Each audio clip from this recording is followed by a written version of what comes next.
Vadnagar civil હોસ્પિટલમાં ઠાકોર સમાજનો વિરોધ, યુવાનના મોતના મામલે ન્યાયની માંગ કરાઈ। વસઈ તાલુકાના મોતીપુરા ગામના ઠાકોર ઈશમના મોત બાદ 2 દિવસથી લાશ પીએમ રૂમમાં પડેલી હોવાના મુદ્દે ઠાકોર સમાજમાં ભારે રોષ જોવા મળ્યો છે। આ મામલે આજે વડનગર સિવિલ હોસ્પિટલ ખાતે સામાજિક અને રાજકીય આગેવાનો એકત્રિત થઈ વસઈ પોલીસ સામે ગંભીર આક્ષેપો કર્યા છે।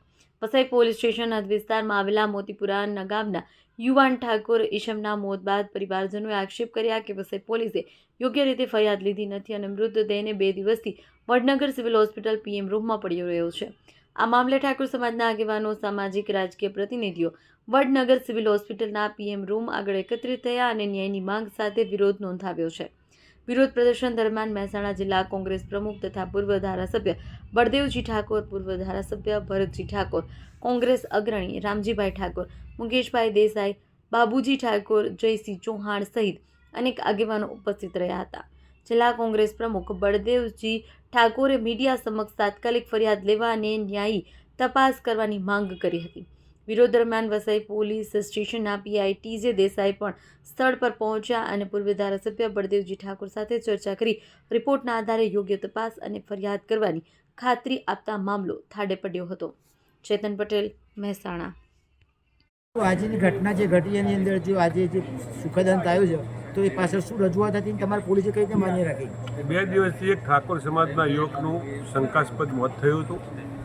એ મોતના કારણે વડનગર મુકામે જેની ડેડ બોડી લાવવામાં આવી હતી એના કારણે આ ફરિયાદ 2 દિવસથી લેવાતી નહોતી। આજે એને તમામ મહેસાણા જિલ્લાના અને વડનગર સહિત તમામ આગેવાનો આજે અહીં આવ્યા અને પીઆઈને રજૂઆત કરી કે ભાઈ શંકાની સોય જે અમને લાગે છે આવો જે બનાવ બન્યો છે એ બનાવ પૂરતી વાત છે, એટલે પીઆઈ પણ અમારી વાતમાં સંમત થયા છે।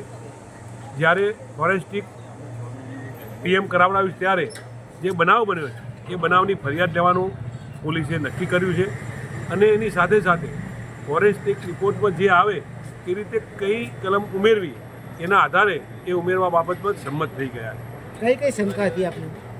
ત્યાં આગળ જે નાનકડી જે મગજમારી થઈ એના કારણે કોઈ ગભરાઈને એમનું મૃત્યુ થયું છે કે શું કરવાથી એમનું મૃત્યુ થયું છે એનું કારણ તો ફોરેન્સિક રિપોર્ટ આવશે ત્યારે ખબર પડશે। પરંતુ એ બનાવ બન્યા પછી જે સામેવાળા લોકો હતા એ સામેવાળા લોકોએ એમના આગેવાનોને મળ્યા, આગેવાનોને ભેગા કર્યા।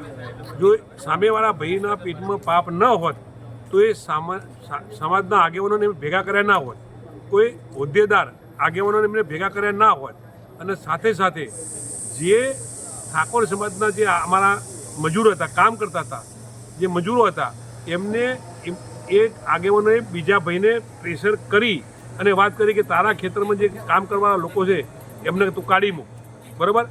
અને અમારા જે મરી ગયા છે એમના ભાઈ બોલે છે કે સાહેબ અમે અહીં કશું કર્યું નથી, તમને કોણે આવી પ્રેશર કરવાનું કહ્યું છે?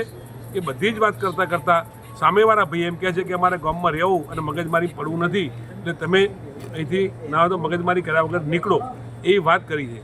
ત્યારે મારે કહેવું છે કે જો કોઈ પણ પ્રકારનો બનાવ ન બન્યો હોય, કોઈના પેટમાં કંઈ પાપ ન હોય તો સામેવાળા લોકો શું કરવા માટે સમાજના લોકો ભેગા થયા અને શું કરવા માટે જે લોકોના ખેતરમાં કામ કરતા હતા એ ખેતરના માલિક દ્વારા આ મજૂરોને સમજાવવાની વાત કરી અને એમને વાત પૂરી કરવાની વાત કરી।